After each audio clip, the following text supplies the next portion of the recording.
Hello there, I'm Anna Amelia from North East Animal Rights, and we're delighted to welcome along Tiger May Millington as part of our Saturday Spotlight interviews. Tiger May is Miss Durham 2023 and also an animal rights activist. So welcome, Tiger May, and thank you for agreeing to do this for us. No, thank you for asking me to do it. After seeing the amazing speakers that you've had on before, I was delighted that you asked me to speak today. You're very, very welcome. So we'll go straight into the first question, which we always ask everyone, which is, can you tell us about your vegan journey, please? Yeah, so this has been a very, very long journey for me. I was raised as a vegetarian. We moved up to the northeast when I was around 5 to Bishop Auckland area, which is very out in the countryside. We moved up from Leeds, so I was quite in the city. So I was naturally exposed to a lot more wildlife, farming, and we actually live 2 minutes up the road from an abattoir, unfortunately. And it meant that I was exposed from quite a young age to seeing a lot of animals in trucks going along our main road to the slaughterhouse. And at the time, I was shielded quite a lot by my parents. We had horses at the time, and we kept them at the local farm because at the time we didn't have any land to keep them at our house. And he kept cattle. And it was the farm up from the abattoir. And a lot of the time, the horses would be in the field closest to it. And we would often see them, they wouldn't go to the bottom of the field. I would always question my mum. I'd be like, Mum, why don't they like the bottom of the field? And I would always get kind of palmed off with some answer protecting me from it. And I always got told it was a farm. So I was really, really shielded because obviously the reality of it is absolutely awful. And one day we were on the way to school, and there was a group of activists outside, and they were holding signs. And I remember my mum and my stepdad beeping the horn and supporting them, putting their thumbs up. And I thought, actually, this isn't quite what I thought. And I remember thinking, and I remember the day, and I thought, wow, they're so brave for being there, standing at the side of the road for what they believe in. And it really sparked me off thinking about things and kind of doing my own research. I'll have only been about 13 at the time. But over the coming years, I kind of explored more, and I came to realise that being vegetarian wasn't enough. I thought that it was because I wasn't directly eating animals, and I thought therefore I wasn't killing them or supporting that industry. But in fact, you really are having eggs and dairy, etc. So I thought, I really want to do something about this. It's so awful, and I had all these emotions for so many years, and I thought, right, I'm going to do something about it, but I didn't know where to start.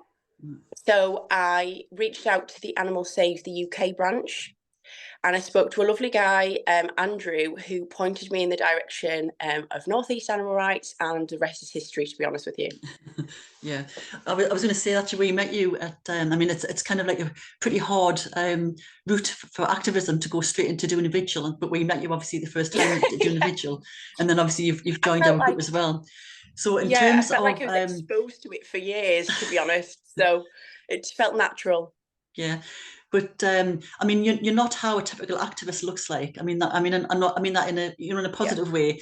But you don't fit into that mold. So do you think that it's important that that the activists don't fit those stereotypes? The kind of like the sandal Yeah. wearing, haven't washed, don't have jobs. Sort of. Do you think it's Yeah. important that we don't all fit into those stereotypes?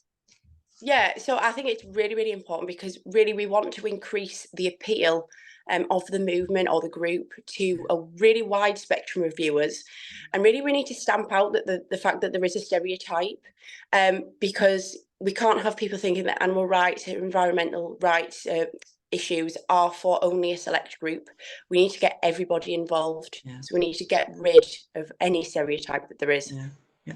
So how did you get involved in beauty pageants, which is obviously very, very different to animal rights? Yeah. So I first ever did a pageant back in 2017. So I was only 18 at the time. And I have always been interested in the gym, keeping fit and healthy. And I took an interest in modelling as well. And at the time, my local agency was running the regional heat for Miss Great Britain. And they suggested, why don't you enter that? And with me being young, I thought, you know what, it's worth a shot. and one of the prizes was a modelling contract with them if you won the title. I did win the title, but I was only 18. It was more of an experience for me at the time, meeting lots of people, and I was really overwhelmed by the experience, but loved it and loved meeting all the girls. So after I competed in 2017, I had a big break. I went to university. I studied marketing and management at Durham, and I also had my little boy. So my time was really consumed, and I didn't feel ready to kind of get back to that. There's a lot of work involved in doing it. So I gave it a big break, and then I thought last year, you know what, it's time to make a return. Yeah. So I know that pageants have moved a long way. I mean, my kind of like memories of pageants are watching Miss World, watching them kind of like parade in really skimpy swimsuits and high heels, being asked absolutely banal questions. So, you know, so what does a pageant involve now? I mean, can you show us your sash, what you've got there, obviously, which is really so sort of this big. is my sash. Yeah. It's really big achievement. Very nice. Yeah. I've also got my crown here, but I decided it was a bit too excellent. much No, wear it throughout the definitely interview. But it's held by clips because it's quite big. But now I have competed only with the Miss Great Britain organisation, which I'm wearing a t-shirt for. They are an incredibly inclusive organisation. A lot of pageant systems are still quite old-fashioned, and Miss World, unfortunately, is one of them. And they don't actually allow mothers or married women to compete, which is a big shame in 2024. Are we in now? But Miss Great Britain is a fabulous organisation in the sense that it's really inclusive to everyone. And actually, it is completely different to that. The look section of it is such a small portion. It is all about your personality. Your interview actually is weighted 50%. So 50% of your marks comes from your interview. And in that interview, you're asked, why do you want to win Miss Great Britain? What would you use the title for? So it's really, what are you advocating for? What are you about? And that's what they're interested in. And then obviously the other 50% is your onstage rounds, your presence, your poise, your confidence. It's not judged on your looks anymore. So when you win Miss Great Britain, what are you going to use your platform for? Well, I'll be using it very avidly to support North East animal rights, but it would be fantastic to get the national title, because obviously at the minute I've only got the regional.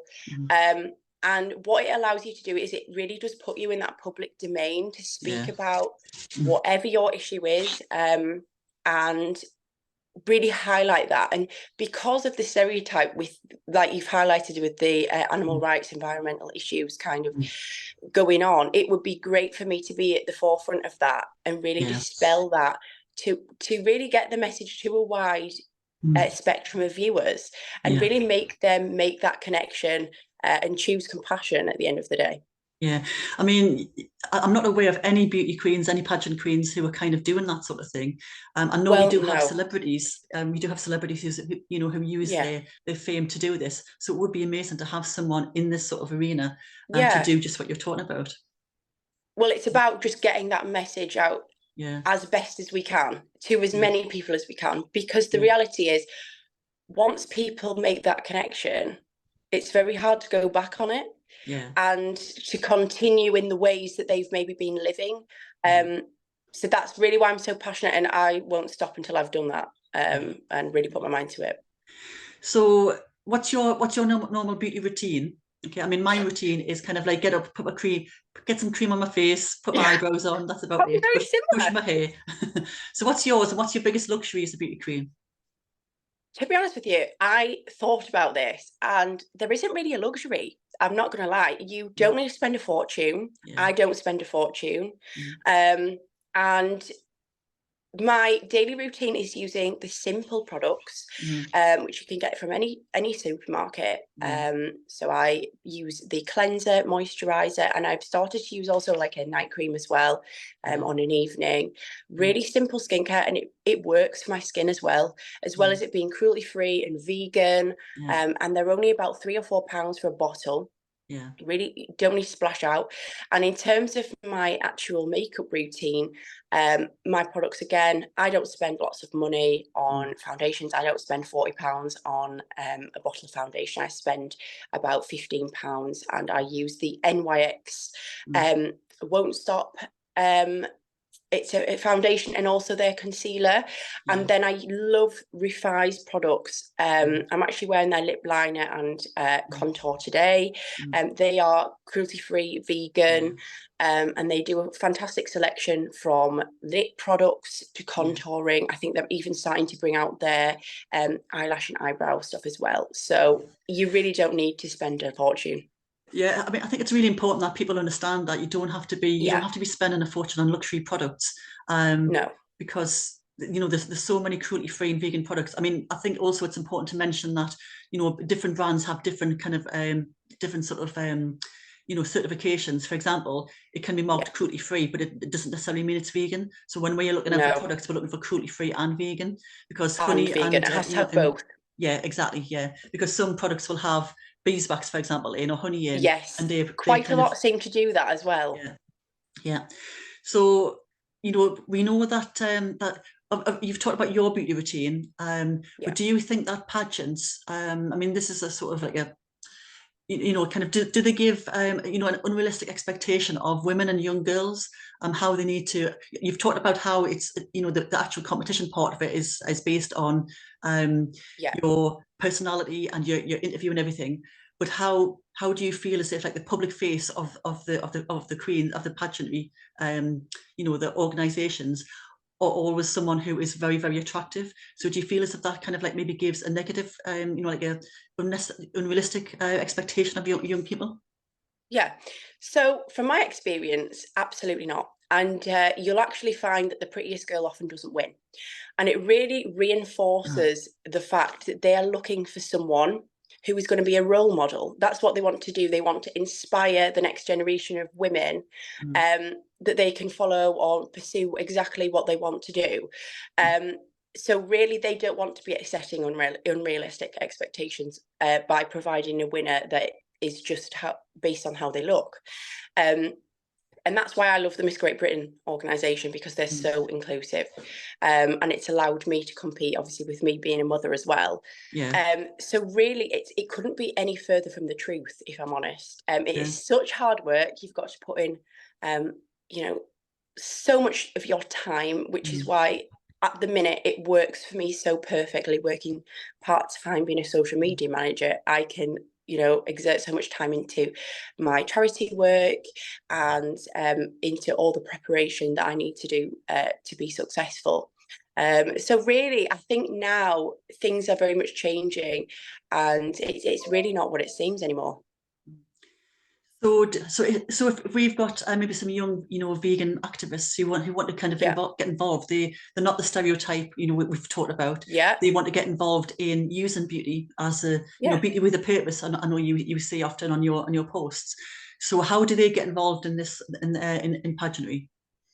So, well, of course, my inbox is always open. I'm more than happy to speak to anybody who is interested. At the end of the day, the more that we can spread this message, the better. And they're actually taking applications for this year's Miss Northeast. So you could be the next Miss Durham and go to Miss Great Britain. So it would be actually great if we could get more people involved who are interested in animal rights. That would be a massive win. So just kind of anecdotally, are you aware of how much is veganism represented in pageantry, or is it not something you've been aware of? From my experience, I haven't been aware of a lot of it. And that's kind of really why I want to make that change. And very holistically, we don't need to see it as we are just animal rights activists. It's the whole, we're talking it's better for the environment, it's better for your health. We can come at it for so many different angles. And I've come up with a kind of like a tagline, which is that I'm empowering people to feel good about the choices they make. So a lot of that will be around beauty, educating people on what products you can buy that are cruelty-free and vegan, while not spending a fortune, because I totally don't. but also incorporating that element of the food in there as well, because it's as a whole, it's such a big issue. I don't like to focus on one thing, but yeah, it's a lot, but it needs some representation. I suppose it's a bit of a tricky one as well, because you know, young females who are wanting to get into pageantry, it's you know, it's something which they're going to be very conscious about, the food element of it, and obviously the looks element as well, and the whole confidence stuff. So what you're saying is you can use all these things to kind of turn around and change it into a positive experience, rather than feeling bad about yourself. Use it to kind of promote something which is really, really important. Yeah, well, I obviously went to the finals in October of Miss Great Britain, and I honestly got myself in the best shape of my life.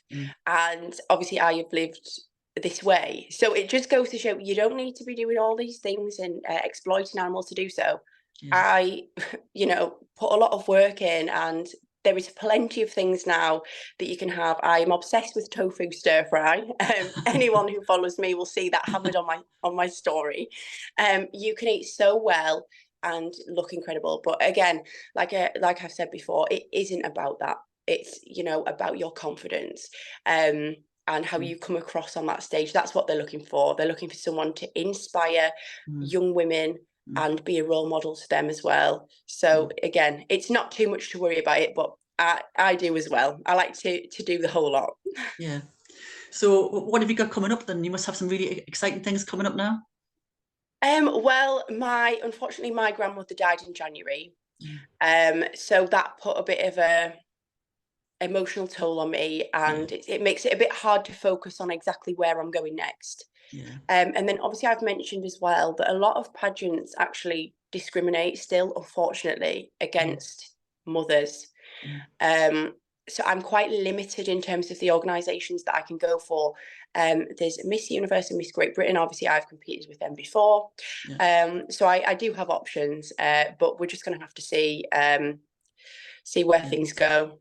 Yeah, it's such a shame that, I mean, I know it's obviously the title is Miss World, Miss Great Britain, that there are discriminations. I mean, like I said, in 2024, it's pretty astounding that, you know, single mothers, or it's just mothers generally, are discriminated against. It's pretty poor, but I suppose it says more about the organisation really than society, because society has moved on and they've kind of like, they've just hung back, which is a shame. Well, Miss Great Britain is fantastic because we don't have any of that. And it's another issue that I actually bring up as well as this, because like I say, we're in 2024. There's no reason, if you're signing up to a pageant, you are signing up knowing what it involves, and it's up to the individual to decide whether they're ready to do it or not the organisation. Sorry, and of course we've said a few times that animal rights overlaps with other social justice areas as well. For example, feminism. This is what you're talking about. Feminism is quite a strong, you know, area in animal rights. You know, so it is really important that we. It's very connected, which is. I mean, I've had such a fantastic response from people online and on social media by putting posts out of all the work we've been doing as well. And so I just think, you know, let's go for it and really put it out there and really be a voice for those who don't have one.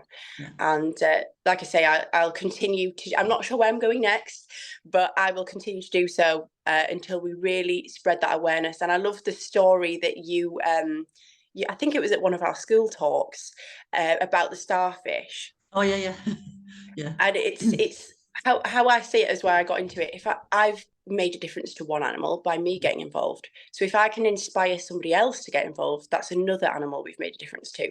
So if everybody saw it like that, we'd make such a massive change.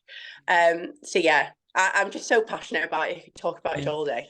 And I know that you mentioned the school talks that we're doing. Obviously, you're a training animal aid speaker at the moment, and you're going to be fully trained very, very shortly.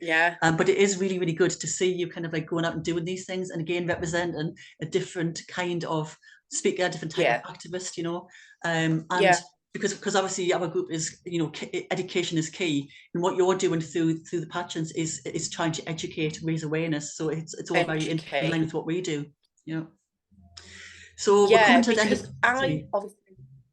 So I'll just quickly interject this. No, sorry, it's fine. Before I finish. I obviously had to go and find my information. Yeah. When my interest was sparked by certain events, I had to go and research it. It wasn't there for me to see. I had to do quite a lot of digging. And that's why I'm so passionate about educating people, like making it fully available to them, the facts. And I think a lot of people would make a change a lot quicker than what I potentially had, because I didn't have the information. So yeah, that's really, in a nutshell, what I'm going to continue to try and do over the next few years. Yeah, I mean, you're right. I mean, education is key. I mean, there's lots of ways you can do activism, but education, you know, educating people, bringing people with you is a really, really important way to get people on board, and to also get them to stand with you as well. So if people want to talk to you, if people want to follow you, how do they do that? You're on Instagram, aren't you? Yeah. So Instagram is potentially the best way. It's the one I seem to, you know, have the most engagement from. So if you follow me, it's at #TigerMayMillington. I am more than happy to speak to anybody. Like I say, the more people that we can get involved, the better, the happier I'll be. And yeah, just drop me a message, and yeah, we can get chatting. Great. That's so we're coming to the end of our time together now. So thank you very much. So this is No, thank you, Anna. Amelia talking to Tiger May Millington, who is the current Miss Durham in 2023 and a future Miss Great Britain as well, we hope. Okay, very, very soon. Hopefully. So good luck with everything you do, and thank you very much for joining us today. Really appreciate it. So I'm going to sign off now. Anna. This is Anna Amelia from North East Animal Rights saying goodbye to everyone, and thank you to Tiger May. Thank you.